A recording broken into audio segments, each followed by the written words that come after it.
I still remember the scent of pine and the sharp shimmer of sun on the lake, the first time I came here as a child. My grandfather had built this place with his bare hands, a log cabin tucked into the edge of the woods, overlooking a lake that looked like a mirror on calm days and like a battlefield on stormy ones. The lake had no official name. It didn't need one. To us, it was always just Granddad's lake. He had acquired the land back in the 60s when few people cared for remote property. Over time, he built a small dock, planted saplings, and created a legacy. When he passed the deed to the land and the water rights passed to me. There was no HOA back then, no manicured hedges or uniform mailboxes, just nature and the quiet reverence of a family sanctuary. After my wife died 2 years ago, I left the suburbs and came here permanently. My son had already gone off to college, and the house was just too empty. Grief is a tricky thing. It doesn't announce itself loudly. It comes like fog, slow, quiet, and cold. But here, surrounded by the same trees my grandfather planted, I found something like breath again. I spent days restoring the dock, sanding old wooden benches, even patching the cabin roof with more care than skill.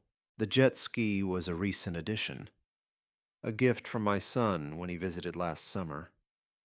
"You need a little adrenaline, Dad," he'd said, laughing. I wasn't sure about it at first, but the truth is gliding over the surface of that lake brought a kind of joy I hadn't felt in years. It didn't disrupt the peace. It reminded me that I was still alive. So every few mornings when the mist was just lifting and the sun painted the horizon in gold, I'd ride out, cutting through the stillness, heart beating fast, lungs wide open. No one ever said anything. Not a soul. And for a while I thought maybe, just maybe, the world had decided to let me heal in peace. Then she appeared. Her SUV crunched down the gravel path one Sunday morning. I was hauling in some branches that had fallen after a mild storm the night before, when I noticed the vehicle stop near the edge of my driveway. She stepped out with the practiced air of someone used to being obeyed. Tall, maybe mid-50s blonde, with a perfectly styled bob khakis too clean for the woods, and a clipboard in hand. That clipboard said it all. "Hi," she called out.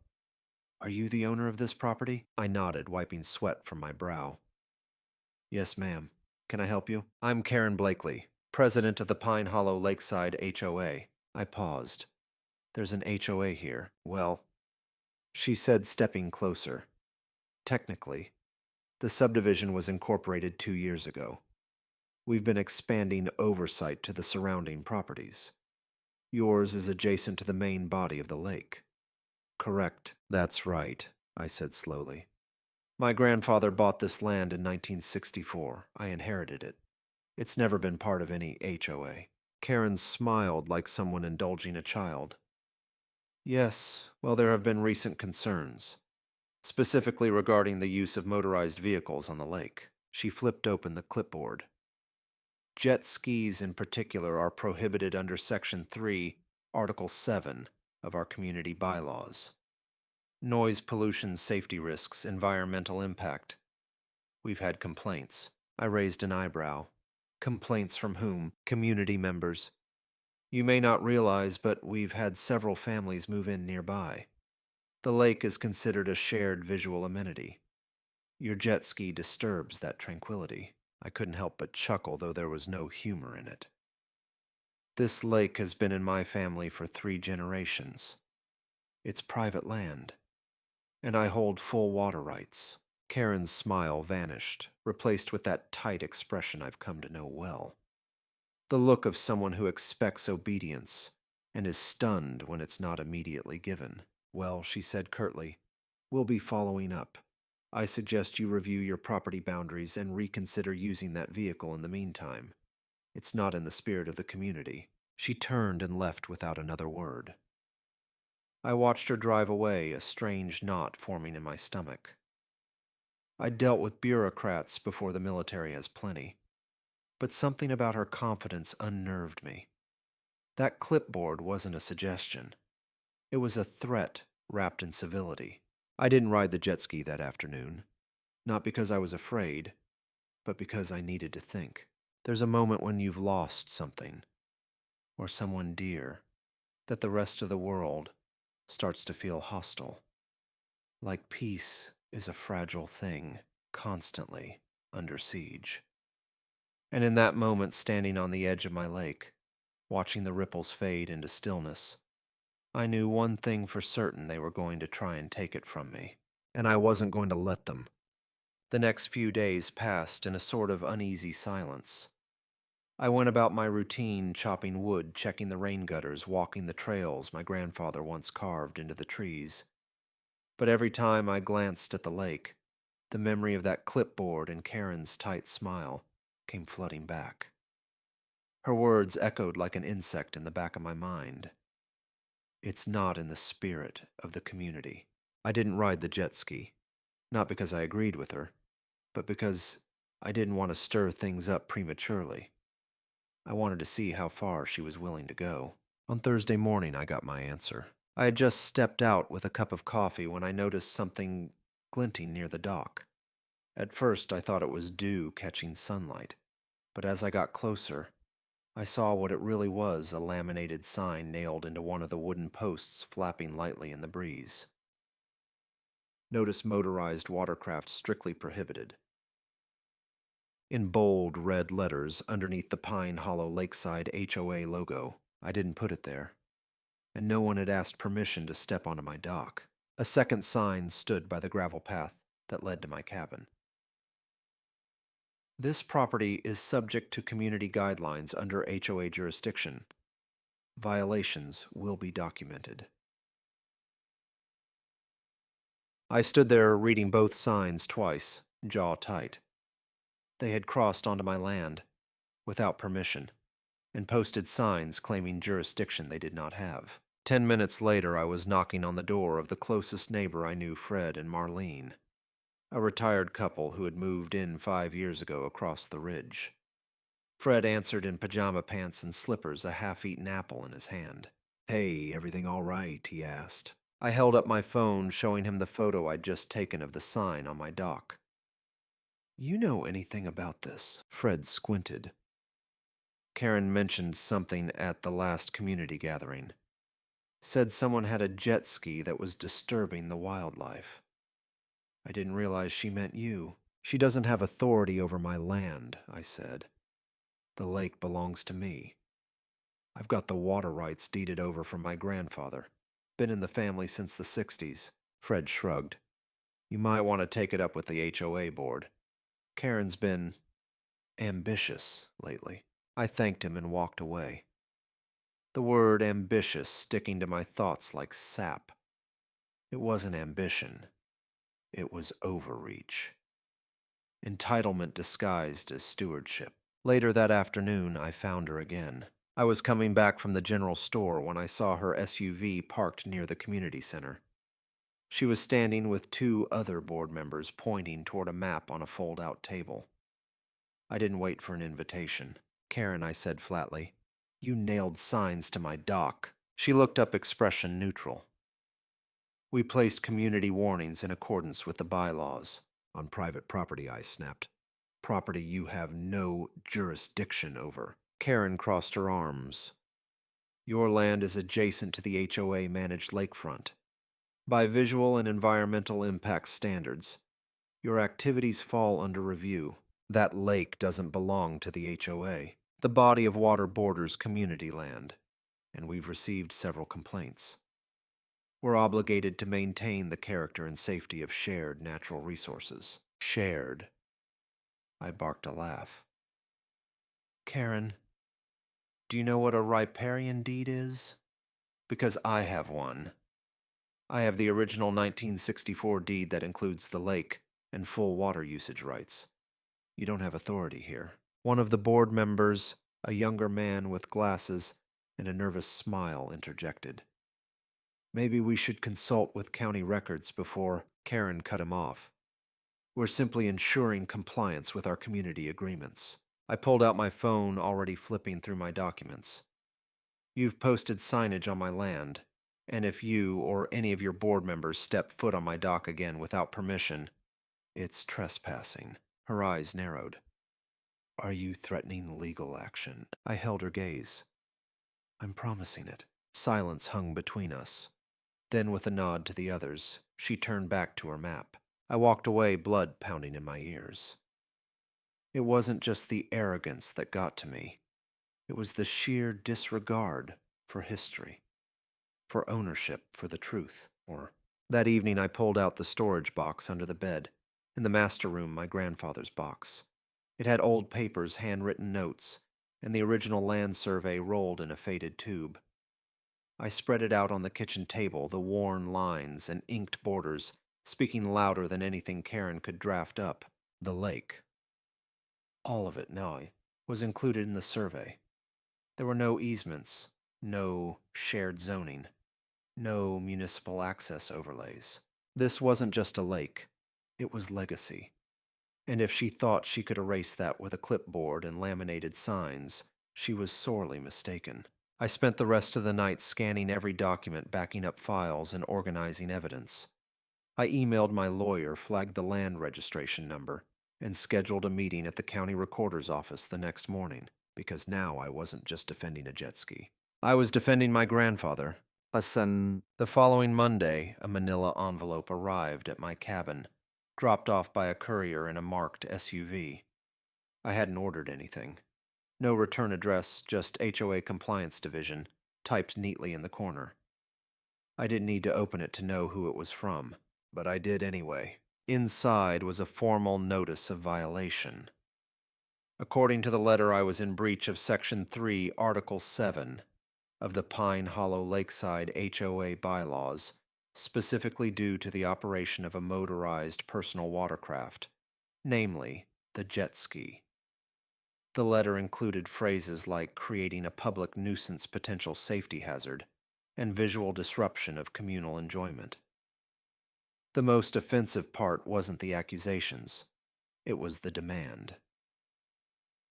Cease and desist all usage of said vehicle immediately, or face escalating fines up to $500 per day. The page wasn't signed, just the Pine Hollow Compliance Committee. It might have been laughable if it weren't so aggressive. They were acting like I was a teenager speeding through the streets, not a grieving man quietly living on the land his grandfather left him. Still, I knew better than to crumple it in anger. Paper trails matter. So I scanned it, filed it, and added it to my now growing folder titled Karen vs. Reality. Next, I drove to the county recorder's office, a small stucco building tucked between the courthouse and the library, with more file cabinets than people. I waited 20 minutes before the clerk, a woman named Loretta, waved me over with a warm, if tired, smile. What can I help you with? I'm looking to verify ownership records on my property, specifically water rights and HOA boundaries. All right, address. I gave it to her. She typed away, frowning slightly. Then she looked up, brow raised. Your parcel is listed under grandfathered private ownership, fully detached from Pine Hollow's subdivision lines. You're not within their jurisdiction. Can I get that in writing? She chuckled softly and printed the screen. Already ahead of you. You're what we call a legacy property. The HOA boundaries stop about a quarter mile down the road. You're free and clear. She handed me the paper. I exhaled in relief. In the lake. She turned the monitor to me. There it was in black and white parcel, number 84716, WK. Included full riparian usage rights for the body of water labeled Unnamed Private Reservoir. My grandfather had recorded the deed before the HOA was ever imagined. You're the only listed water rights holder, she added. Any dispute over usage would require a civil suit, and frankly, I don't think they'd win. I thanked her and left, feeling like I'd just dug up treasure. In a way, I had. It was the armor I needed. But when I got home, the battle had already escalated. 2 more laminated signs had been placed, one at the base of my driveway, and another at the entrance to the trail leading down to the lake. This time they were zip-tied to trees. One of them included a bold red sticker reading, "Final Warning." Below that, in smaller print, "Community violations will be escalated to enforcement if not corrected within 72 hours. This was no longer passive-aggressive. It was deliberate intimidation. I took photos again, dated them logged coordinates. Then I walked the perimeter of my property, checking for cameras, flags, or other signs of incursion. I found 3 bright orange plastic stakes hammered into the ground, about 20 feet from the shoreline, marking, I guessed, where they thought their jurisdiction began. That night I called a land surveyor I knew from my time working city contracts, a guy named Mike who owed me a favor. By Wednesday morning, his crew was out at dawn hauling tripod scanners and neon vests. By noon, they had remarked my property lines with tall survey stakes wrapped in bright pink tape. The lake, fully within my bounds. The dock, absolutely mine. The trail they tried to claim, my grandfather had carved it before some of the HOA board members were even born. Mike handed me the finalized survey maps by the afternoon. "If they try anything else," he said, tapping the folder, "this shuts it down." I thanked him and walked back toward the cabin just in time to see Karen's SUV pull up again. She stepped out. No clipboard this time, just folded arms and narrowed eyes. "Busy morning?" she asked, eyeing the surveyors. "Productive," I replied, holding up the new map. "Turns out this land is mine. All of it, including the lake." She didn't flinch. "Our legal team will be in contact." I stepped closer. "Karen, you're trespassing." Again. And I've got everything documented: photos, timestamps, records from the recorder's office. I'm not just a guy with a jet ski. I'm a property owner defending a legacy. One more step onto my land without permission, and you'll be hearing from my attorney, not just the county. She stared at me for a long second, then turned without another word. The SUV door slammed shut harder than it needed to. As she pulled away, I stood at the edge of the driveway, looking out over the lake, the late afternoon light dancing on its surface. For a brief moment I wondered how this had become my life, a widower standing on the front lines of a war over signs, bylaws, and a body of water. But then I remembered what Loretta had said: legacy property, and for legacies you fight.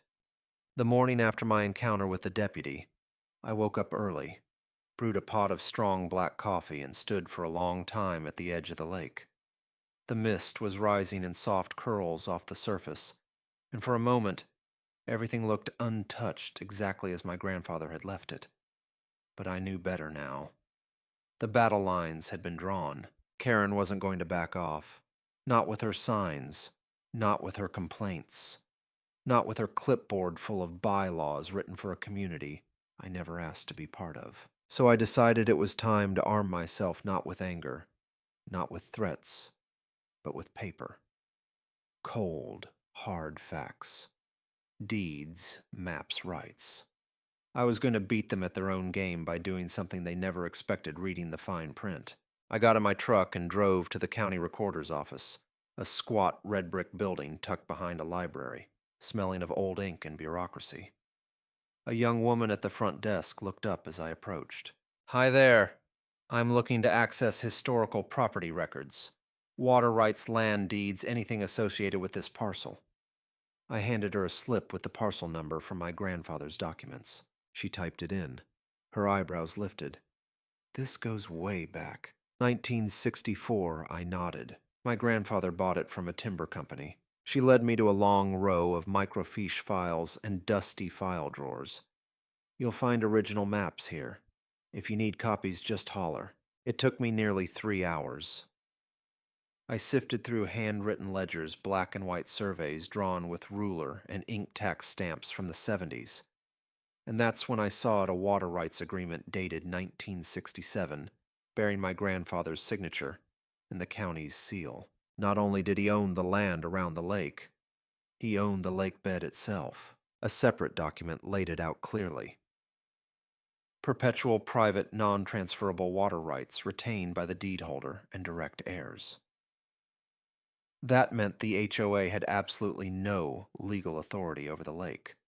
Their bylaws stopped at their own property lines, and mine was well outside them. But it got better. I found an aerial map from 1989, a tax survey showing the HOA's boundary at the time of its incorporation. My land was visibly outlined, labeled Walker Estate out of subdivision. Then I stumbled on something even more damning, a letter dated 5 years ago from a civil engineering firm warning the HOA board not to expand enforcement efforts beyond their subdivision boundary. Apparently, the HOA had tried this before with another landowner on the opposite end of the lake. That landowner had threatened a lawsuit. The board backed off. Karen either didn't know or didn't care. I made copies of everything. The original deed, the water rights document, the aerial maps, the warning letter from the firm. 56 pages total organized into a manila folder that now felt like armor. As I left the building, I called Ray, my lawyer. I've got everything I said. They're operating way out of bounds. Bring it by, he said. We'll prepare a cease and desist, and if they keep pushing, we file. Back home, I set the folder on my kitchen table and stared at it. Not with anger, with resolve. The truth was finally in my hands. For weeks, I'd felt like Karen held all the power. Her clipboard, her bylaws, her tone. But none of that could match what I had now: history, law, and legacy. I went out to the dock, sat on the edge, and watched the wind dance across the lake. It felt different now. Stronger. More mine than ever. The next morning, I drafted a letter. To Pine Hollow Lakeside HOA. Atten President Karen Blakely. Subject: immediate cease and desist. Unauthorized actions on private property. Dear Ms. Blakely, this letter serves as formal notification that your recent actions, including the placement of unauthorized signage, verbal warnings, and implied jurisdiction, constitute a violation of private property rights, as recorded with the County Recorder's Office under parcel number 84716-WK. Please be advised that the lake in question is private, including the lakebed and surrounding shoreline, per water rights filed in 1967 and reaffirmed by subsequent legal documentation. Your HOA bylaws do not apply to my property, which lies fully outside your subdivision boundary. Any further attempts to enforce HOA rules on my land will be considered harassment and trespassing. I have retained legal counsel and will pursue action if needed. Respectfully. Jacob Walker. Aquí. I printed 3 copies.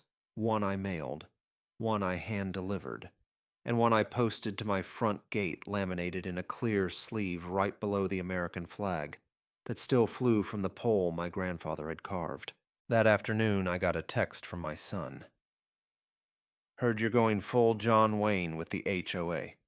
Proud of you, Dad. I chuckled for the first time in weeks. This wasn't just about a jet ski anymore. It was about standing your ground, about protecting what mattered. And if Karen wanted a war over water, I was ready to meet her facts in one hand, family history in the other. The cease and desist letter should have been the end of it. A rational person presented with irrefutable evidence would have backed down, especially when that evidence was backed by legal documentation, county records, and decades of property law. But Karen Blakely wasn't rational. She was the type who saw facts as obstacles, not boundaries.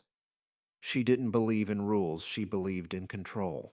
3 days after the letter went out, I found her back on my property. I was out by the shed organizing tools when I heard the unmistakable crunch of tires on gravel. I looked up to see Karen's SUV once again rolling slowly past my mailbox, this time followed by a flatbed truck. The truck carried 5 metal signs, all bearing the Pine Hollow Lakeside HOA logo, and the words, "Motorized Vehicles Prohibited Community Safety Zone." I walked to the edge of the drive, arms crossed. "You're trespassing." Karen stepped out of her vehicle, clipboard in hand, sunglasses perched high on her nose. "Mr. Walker," she said evenly, "we've reviewed your letter. Unfortunately, the HOA does not recognize your exemption. My heart pounded, but I kept my voice calm. The county does. She ignored that. As president of the HOA, I'm authorized to enforce community standards where safety is concerned. The presence of a motorized vehicle on a body of water adjacent to multiple properties constitutes a risk. I blinked. You're making up laws now. She smiled that smug, tight-lipped smile that had begun to haunt my mornings. Call it community stewardship. Without another word, she waved the truck driver forward. The man, likely just doing his job, began unloading signs and posts. Karen motioned to her clipboard. These will be placed every 100 feet along the shoreline. On my shoreline, I asked. It's a shared lake, Mr. Walker. No, it's not. She shrugged, disputed. That's when the deputy arrived. I hadn't called them, but someone had. Likely one of the neighbors curious about the truck and the signs. The patrol car pulled up and out stepped Deputy Sanders, a young guy, maybe early 30s, polite with a badge that still had a sheen of newness. He greeted us both. Afternoon. Everything okay here? Karen was quick to pounce. Deputy. I'm acting on behalf of the HOA. We're installing signage to prevent unauthorized use of motorized vehicles on the lake. Mr. Walker is attempting to obstruct that effort. I opened my mouth, but the deputy held up a hand. One at a time, please. I handed him the manila folder, the same one I'd taken to the county office. Here's the original deed water rights, and a cease and desist letter already served to the HOA. My property lies entirely outside their jurisdiction. This lake is private, and these signs are an illegal encroachment. He flipped through the papers, eyebrows rising with each page. You got all this from the recorder's office. Yep. Karen moved to his side, voice smooth. We believe those documents are outdated. There's an annexation process underway. I turned to her incredulous. Annexation. That's a bluff. You think you can just absorb my land like this is some kind of empire? Mr. Walker, she said, tone clipped. I'm trying to maintain harmony. No, I snapped. You're trying to seize what you don't own. Deputy Sanders took a long breath. Look, folks, this is above my pay grade. But I can tell you one thing: if these signs are installed on private land, that's trespassing. Until a judge says otherwise, Mr. Walker's documents stand. Karen's expression cracked just for a second. Then she composed herself. I'll be escalating this to our legal team. You do that, I said, stepping closer. And in the meantime, get your signs off my dock. She glared at me, then motioned to the truck driver to stop. Back it up, she muttered. As they drove away, I caught the deputy's eye. He handed me back the folder and gave a respectful nod. I'd keep a camera on the property just in case. That night, I installed motion-activated floodlights along the tree line and a trail cam facing the dock. I didn't trust her not to return under cover of dark. But it wasn't fear that kept me up. It was rage. Not loud or explosive, but slow burning and steady. The kind of rage that grows in people who've played by the rules all their lives, only to watch someone else treat those same rules like suggestions. She thought this was over. She thought a sign would win. She had no idea what kind of fight she'd picked. The next morning, I didn't just ride the jet ski. I filmed it. Drone footage. GoPro from the handlebars. A full panoramic sweep of the lake with narration. This is Jacob Walker, I said into the mic. Grandson of Robert Walker, owner of Walker Lake. Exercising my legal rights to use my family's water for recreational purposes. Then I uploaded it to YouTube. Title: HOA tries to ban my jet ski, but I own the lake. Within 48 hours, the video had over 10,000 views. And that's when the local news called. The voicemail blinked on my phone the morning after the video went semi-viral. The caller ID showed a local number, not one I recognized, and the message was brief. This is Sheriff David Wilkins. I'd like to meet and talk about the situation with the lake. Call me back. For a second, I thought Karen had escalated things to the county. Maybe she'd pulled enough strings to involve the sheriff's office. But something about the tone of the message didn't sound hostile. It was calm, low, even respectful. I called back right away. Mr. Walker, the sheriff, answered after one ring. I've seen the video. A few of my deputies forwarded it to me. I braced myself. Am I in some kind of trouble? There was a pause. Then he chuckled. No, sir.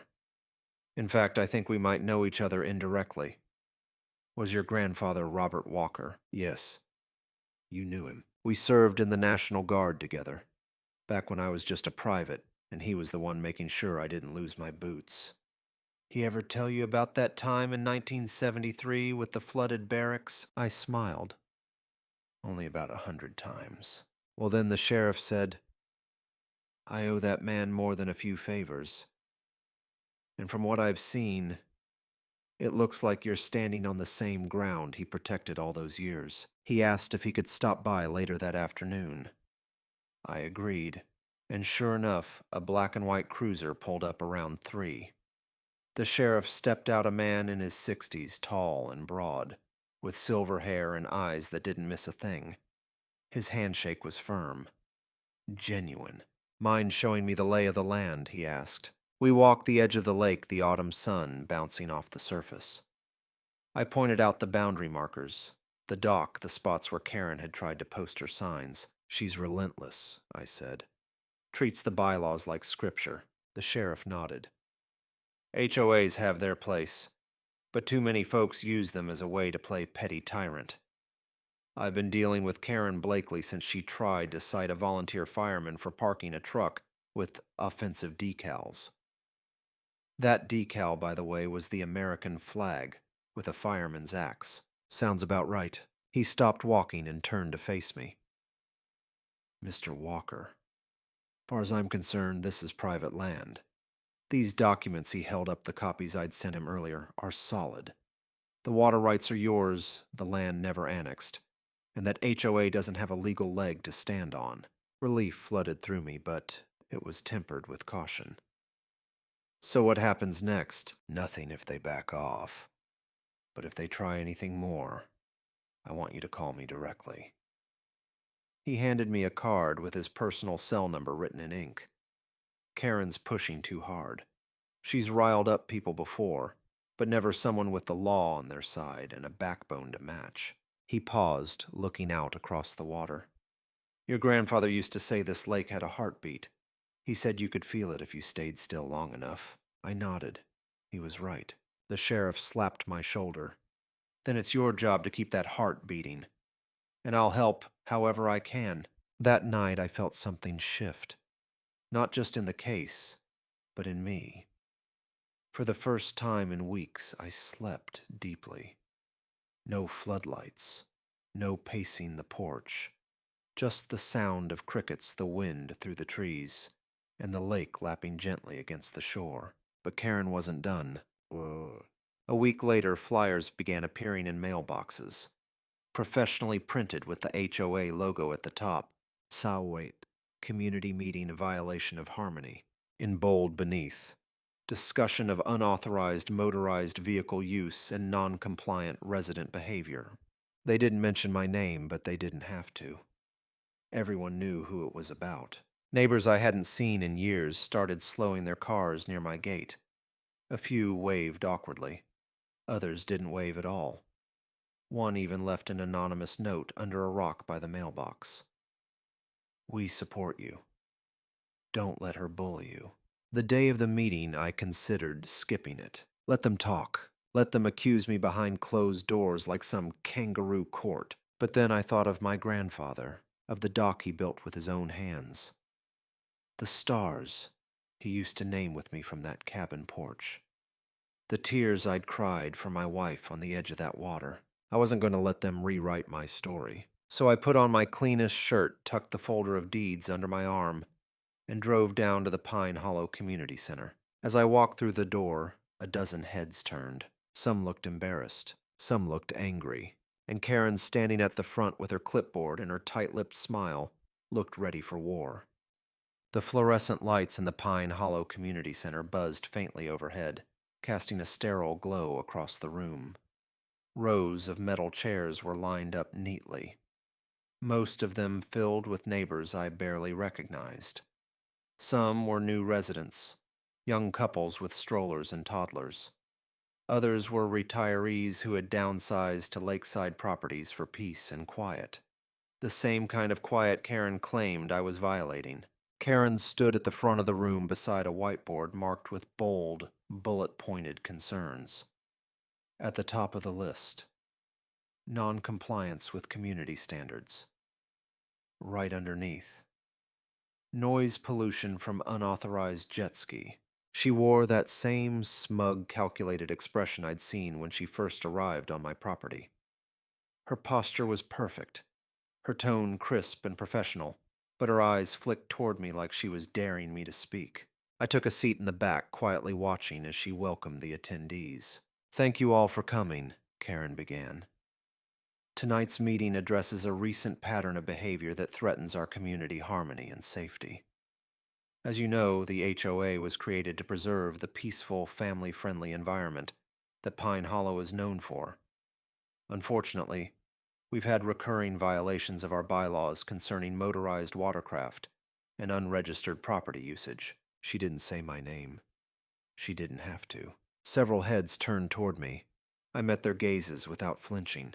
Before we begin discussion, Karen continued, "I'd like to remind everyone that this is a civil space for dialogue, but we must take these infractions seriously if we are to maintain our standards." A man in the second row raised his hand. I recognized him vaguely. James Halpern, I think someone who'd moved in a year ago. "I thought Mr. Walker's land isn't technically part of the HOA, he asked. Karen smiled tightly. "It's adjacent to the lake, which is a shared visual and environmental asset. While his deed predates the formal HOA establishment, all properties around the lake must comply with community noise and usage guidelines." I stood up. "May I speak?" Karen hesitated. A few attendees looked toward her, curious. She forced a nod. "Of course." I stepped forward, placing my folder on the podium next to hers. I could feel the room shift, not hostile, not supportive, yet just listening. "My name is Jacob Walker. My grandfather Robert Walker bought that land in 1964. We have held the deed and full water rights to the lake since then." This, I opened the folder and held up the map from the county recorder's office, is a certified property map signed and stamped by the county. It shows the exact boundaries, including the lake. I paused, flipping to another document. "This is the water use rights contract my grandfather obtained in 1967. It was renewed in my name 5 years ago. This lake is private, legally and historically." Karen tried to interject, but I raised a hand. "I'm not here to fight. I'm here to clarify. I understand the importance of community standards.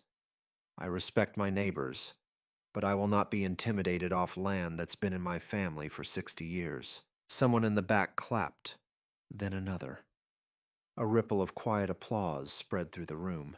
Karen's face darkened. "You're making this about personal history," she said, voice tight. "But the community has evolved. Your jet ski creates noise, disrupts wildlife. I use it twice a week," I replied calmly. "At dawn. There's barely anyone awake. It's my way of connecting to the lake, to my son who gave it to me, to my wife who I lost 2 years ago. That lake has healed me more than any therapist ever could." I let that hang in the air. A woman in the second row, gray-haired, kind eyes, raised her hand. "I live 3 houses down," she said. "I've never heard a thing. And even if I did, it wouldn't bother me. That man's done more for the lake than any of us." Another neighbor chimed in. "Karen, I think this is overreach." Karen's lips thinned. "We're here to discuss adherence to rules. Emotions aside, rules exist for a reason. Rules, I said, are meant to serve people, not oppress them." That was when the door opened again, and in walked Sheriff Wilkins, hat in hand. Karen's face froze. "Sorry I'm late," the sheriff said. "Mr. Walker let me know about the meeting. and I figured I'd stop by since this matter's been brought to my office. He nodded toward me. Mr. Walker here has complied with every law on the books. His property, his lake, his rights. And as far as the county is concerned, there's no violation here. In fact, the only issue I've seen is the unauthorized signage Ms. Blakely installed on land that doesn't belong to the HOA. The room went silent. Karen flushed. I was acting in the interest of Ms. Blakely. The sheriff interrupted. The county expects HOAs to enforce rules within their jurisdiction, not fabricate authority outside of it. It was the death blow. Karen tried to recover, straightening her clipboard, but the murmurs in the crowd had already shifted. Some rolled their eyes, some exchanged glances, and some for the first time looked at me not as an outsider, but as someone who had stood up for something worth protecting. I think we've had enough for tonight, the sheriff said gently. Let's all get home. As the chairs scraped back and the meeting dissolved into soft chatter, several neighbors came up to shake my hand. Some apologized. Some just offered a quiet nod. Karen gathered her papers tight-lipped and disappeared without a word. Back home that night, I stood on the dock with a thermos of coffee, the lake still as glass. The stars blinked above silent witnesses to a small but meaningful victory. I didn't feel triumphant. I felt grateful, and more certain than ever that this fight wasn't just about a jet ski or a lake. It was about memory, legacy, and the quiet, stubborn strength it takes to protect the things that matter. The morning after the community meeting, a strange quiet settled over Pine Hollow. For the first time in weeks, no new notices appeared on my fence post. No suspicious SUVs lingered near the edge of my property, pretending to turn around. Even the lake seemed calmer, not in its water, but in spirit, as if the land itself had exhaled. I spent the day repairing a broken railing on the dock. Not because it needed urgent fixing, but because my hands needed something to do. A neighbor passed by around noon, a man I didn't know well, maybe late 30s, jogging with his golden retriever. He slowed when he saw me and raised a hand. "Nice meeting last night," he called. Glad someone stood up to her. I just nodded, unsure what to say. These moments, quiet acknowledgments, were beginning to replace the silent stares and turnbacks. But Karen wasn't done. 2 days later, a folded letter appeared in my mailbox. No envelope. Just my name handwritten in block letters on the outside. Inside was a single page. Walker. After review and consultation with the HOA board, we have decided to rescind all prior citations regarding your property. We acknowledge that your land and the associated water rights fall outside the governing scope of Pine Hollow HOA. As such, we will remove all signage within 48 hours. Please consider this matter closed. Pine Hollow Lakeside HOA Board, no signature, no apology, but a retreat nonetheless. True to their word, or perhaps fearing more backlash, the signs disappeared within 2 days. The bright red no motorized watercraft notices came down quietly. The posts were pulled, the tape peeled away. It was as if they'd never been there. I watched from my porch as 2 young workers, clearly hired for the task, loaded the signs into a utility trailer. Karen wasn't present. In fact, no one from the board had shown their face since the sheriff's visit, until Thursday. That's when a message arrived from a board member named Lydia Tran, someone I vaguely remembered from the meeting who'd seemed uncomfortable with Karen's aggressive tactics. She called my landline. Her voice was formal but sincere. "Mr. Walker," she began. "I wanted to let you know that there's been a change in leadership. Karen has stepped down from her position as HOA president." I didn't respond right away. I wasn't surprised, just curious about how it all unraveled. "There were complaints," she continued, "not just about the lake situation. Other things. Her tone or handling of fines. Some of the board felt she was acting without proper votes. After the sheriff's statement, we had to review everything, and she resigned voluntarily. We'll be appointing a new interim president, Hopefully someone who believes more in cooperation than enforcement. That was the first time I smiled in days. "Thanks for letting me know, Lydia," I said. "I also wanted to apologize. I know you didn't ask for this trouble. And for what it's worth, I think your grandfather would be proud." I hung up the phone, slowly thinking of Granddad. How he used to stand on the shore with a fishing rod in one hand and a thermos of coffee in the other, watching the water with the patience of a monk.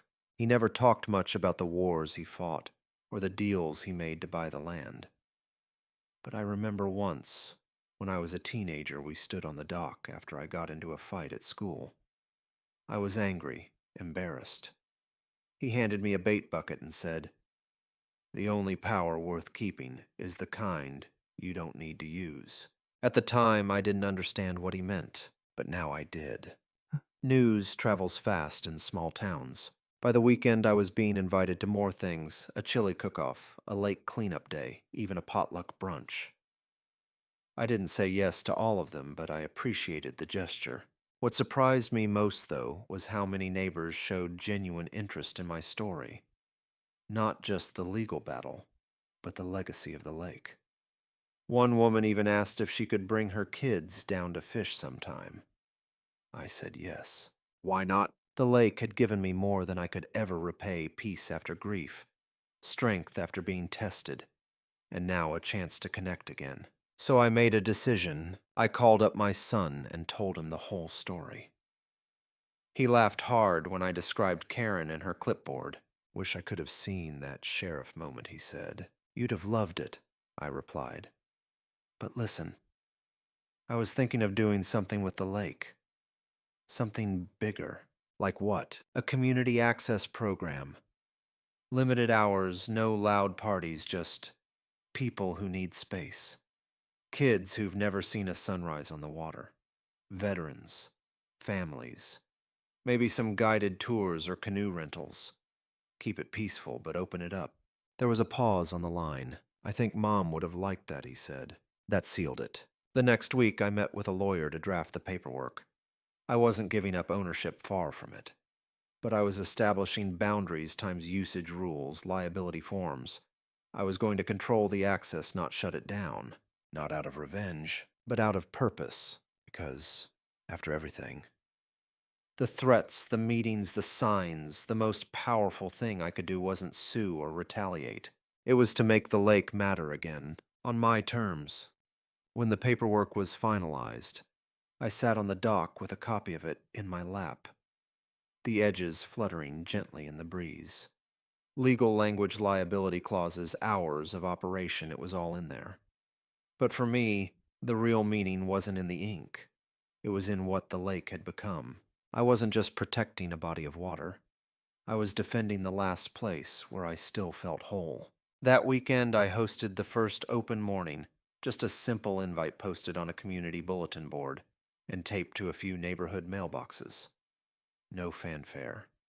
Just Walker Lake open for family fishing and canoe rides.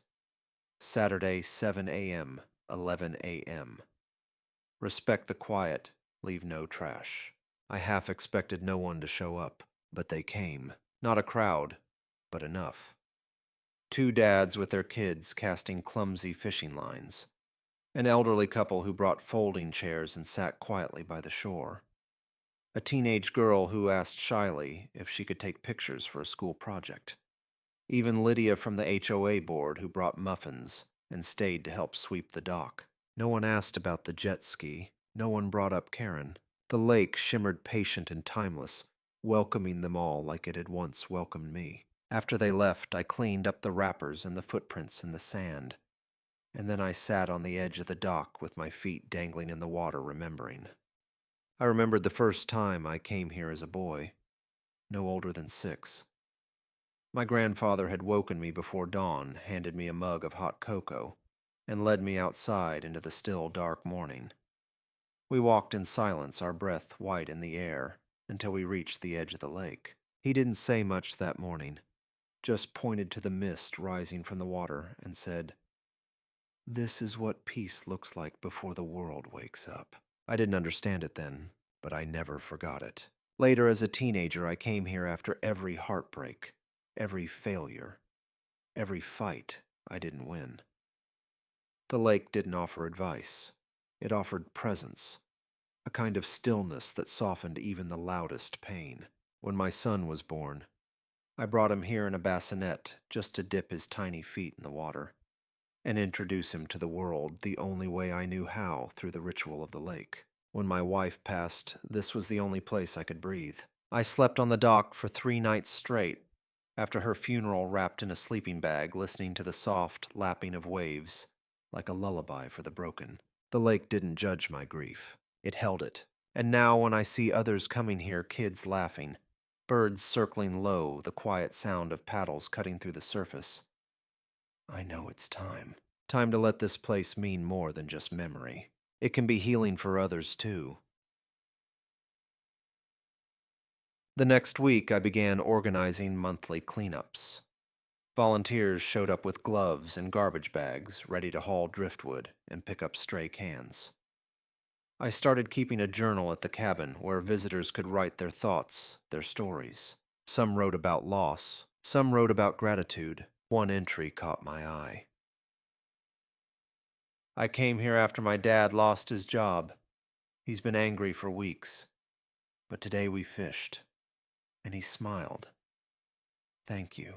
That one brought tears to my eyes, because that's what the lake had always done. Softened the edges.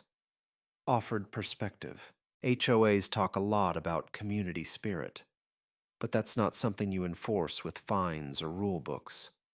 It's something you invite gently, like a ripple, moving outward from a single drop. And sometimes that drop is just one stubborn old man refusing to let go of a jet ski.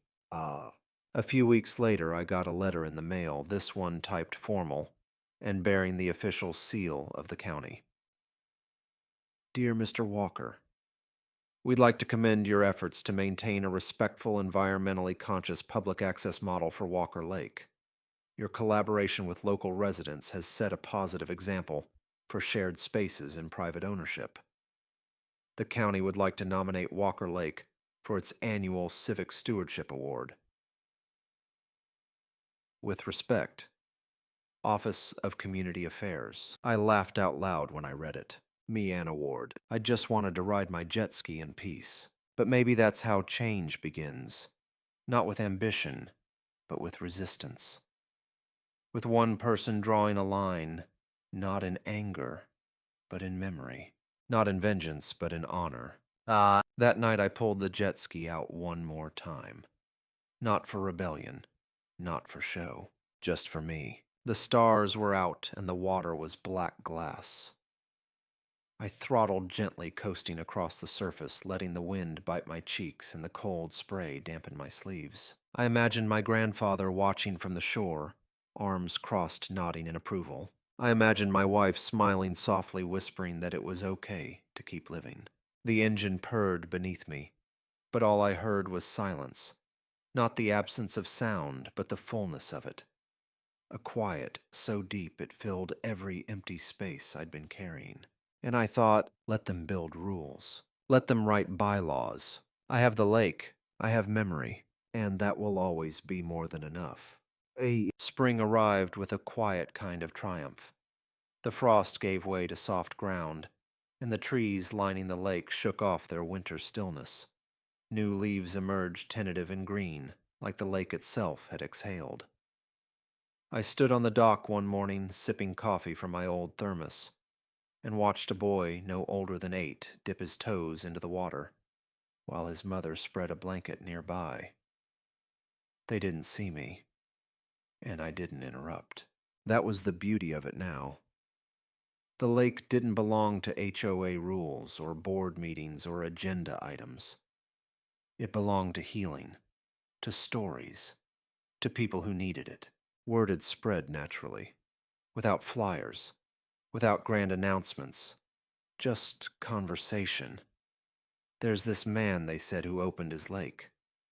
A myth started to form around me. Some called me the old vet with the jet ski, others said I was the guy who made the HOA back down. None of it mattered. I was just the caretaker of a place with deep roots. One afternoon, a teenager came by with a fishing pole and a shy smile. "You the owner?" he asked. "I am." He hesitated. "Is it true you let people fish here?" I nodded. "If you take your trash with you and respect the quiet, yes."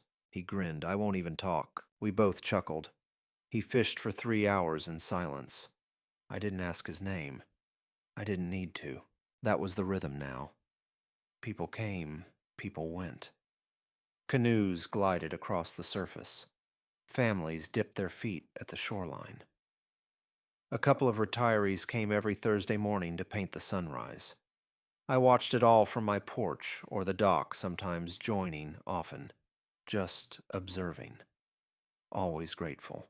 It wasn't about revenge anymore. That feeling had left me the day I saw a little girl throw a stick into the water for her golden retriever, who bounded after it like it was the only thing that had ever mattered. Her laughter echoed across the lake, and I realized what I had preserved was never meant to be a battlefield. It was a gift, and gifts are meant to be shared. Karen, to her credit, had stayed away. I'd heard whispers that she resigned quietly from the HOA board. Someone said she moved to a different neighborhood. Others claimed she'd tried to sue me again and been advised sternly to drop it. I didn't care. I held no malice. She was part of the story, sure, but she didn't get the last word. One evening in May, Lydia, the same board member who once voted to fine me, came by with her grandson. She didn't ask permission. She didn't knock. She simply walked down the path to the dock and stood there watching the water. "I owe you an apology," she said quietly. I joined her, nodding. "I was just following rules," she whispered. I replied without anger. "Sometimes rules forget to make room for people." She smiled sadly. "You taught us that." Her grandson tugged her hand. "Grandma, can I go in?" She looked at me. I gave the smallest nod. The boy stripped off his shoes and ran into the shallows, splashing and laughing. Lydia sat beside me, tears in her eyes. "This place reminds me of my childhood," she said. "Before HOAs and paperwork and worrying about everything." We watched the sunset, and I thought, again, this is how healing begins. By summer, I had regular visitors. A small chalkboard near the trailhead now read, "Walker Lake, open 7 a.m., 6 p.m. Be kind. Be quiet. Leave no trace." No gates, no fences, just trust. The sheriff stopped by one afternoon to fish. "You know," he said while tying a lure, "there are folks in town saying you should turn this into a foundation or something." I shook my head. "It's not about legacy. It's about peace." He nodded. "Still, you've done something big here." I looked out across the lake. Maybe I had, but it never felt like a victory. More like a return to what mattered. Not HOA approval, not legal wins, but the ripple of water beneath the jet ski. The memory of my grandfather's calloused hands. The smell of pine in spring. The echo of my wife's laughter when she skipped stones. The whisper of wind through branches older than any bylaw. On the anniversary of my wife's passing, I took the jet ski out one last time that season. I rode slow, not because of regulations, but because I wanted to feel everything. The breeze against my skin. The way the sun turned the lake to gold. The sound of the engine humming like a heartbeat. I stopped in the middle, killed the motor, and sat there, letting the silence wrap around me. "I miss you," I whispered, and for a moment, I imagined her there not in the way grief imagines, but in the way memory becomes presence. I imagined her smiling, watching children play along the shore, watching me live again. When I returned to the dock, a little girl handed me a drawing. It was a picture of the lake colored in crayon. In the center, a man on a jet ski with a big smile. "That's you," she said proudly. I knelt down. "What's this line here?" I pointed to a curved shape. "That's the sun," she replied. "It always shines on your lake." I swallowed the lump in my throat and said, "Thank you. It's perfect." People think justice always comes in courtrooms with gavels and rulings. But sometimes justice is a child swimming in the lake your grandfather left you. Sometimes justice is making peace with the past and offering peace to others. Sometimes it's not about winning, it's about keeping what was good and sharing it. I never set out to start a movement. I just wanted to ride a jet ski. But in doing so, I remembered who I was, and maybe, just maybe, helped others remember too.